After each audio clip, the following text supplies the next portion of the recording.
Let me begin by thanking the organizers of the Baichuan Forum, especially the Chinese University of Hong Kong, Shenzhen, for inviting me to this very important event. I appreciate the opportunity to speak on a topic that is both timely and foundational to our shared future, which is how the Global South, particularly Africa, engages with the international financial system. This is not a mere academic conversation. It is a conversation that goes to the heart of whether the international financial architecture is fit for purpose in a 21st century world defined by interdependence, climate risk, and a widening inequality gap. On the historical context, we know that the institutions that anchor today's global financial system, that is the IMF, the World Bank, and other Bretton Woods institutions, were created in a different era, one that did not reflect Africa's realities or aspirations. For decades, the legacy of structural adjustment policies, limited voting rights, and conditional financing have constrained Africa's ability to define its own development trajectory.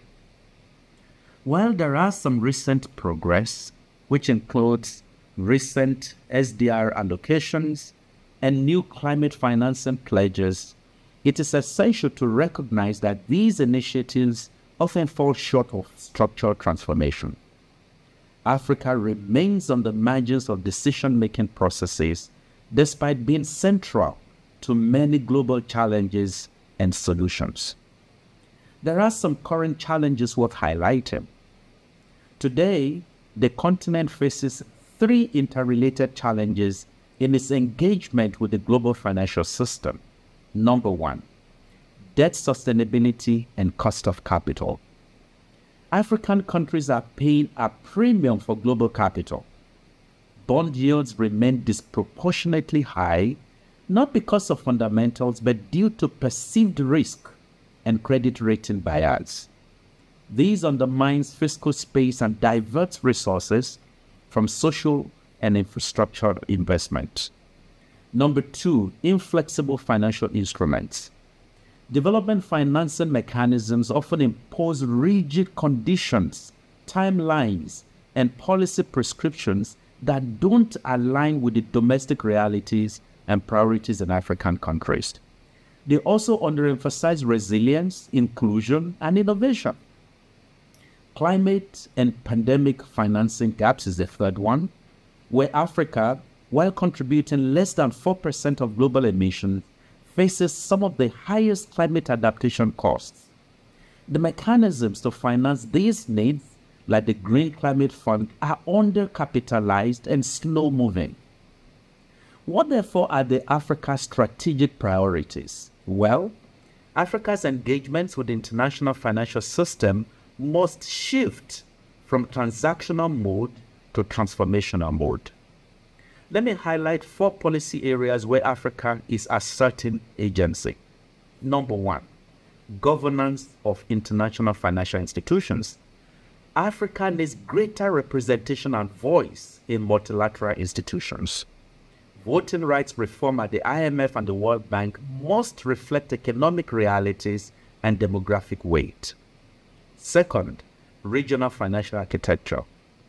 Strengthening institutions like the African Development Bank, creating regional credit rating agencies, and enhancing platforms like Afrexim Bank are essential for reducing dependency and deepening sovereignty.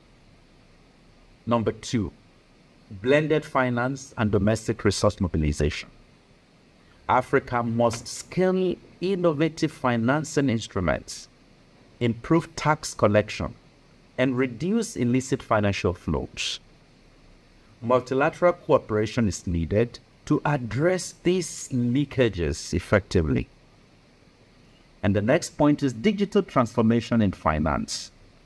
From mobile money to digital ID systems, Africa is leading on financial inclusion. These innovations must be mainstreamed into the broader financial system and supported through capacity building and regulation. Let me offer a few actionable proposals for international partners and African countries to be able to make progress. 1, we need to establish an inclusive debt resolution platform. So it is essential to set up a fair rules-based mechanism involving all creditors, which include the bilateral creditors, the multilateral creditors, and the private creditors. The G20 common framework must be improved, and African countries must be included in its design and implementation. Number 2, we need to accelerate the scale of low-cost concessional financing for Africa's development. This can be achieved through the SDR rechanneling, healthy replenishments of the concessional windows of the African Development Bank and the World Bank, which are the African Development Fund and the IDA.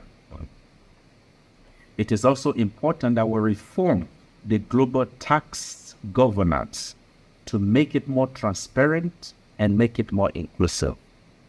We also need to maximize MDB's funding capacity and improve the scale and transparency of bilateral and private creditors. Number 3, we need to scale climate resilient investment pipelines.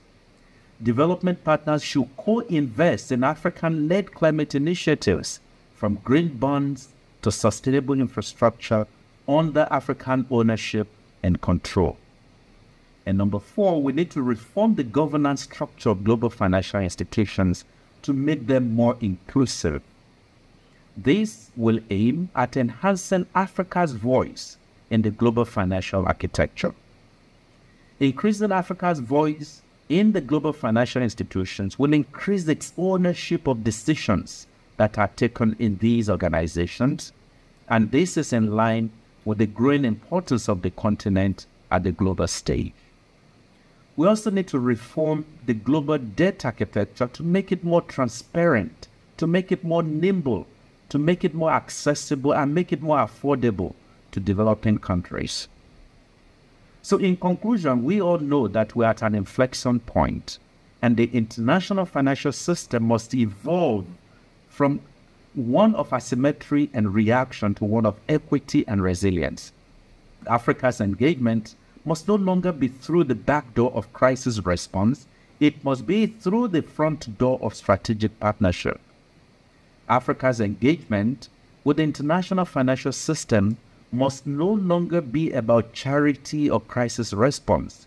It must be about partnership and shared prosperity.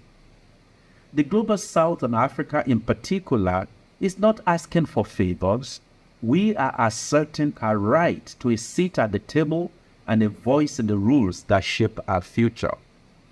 The reform of global finance is not just an African imperative. It is a global necessity, because a stable, just, and inclusive world cannot be built on a foundation of structural inequity.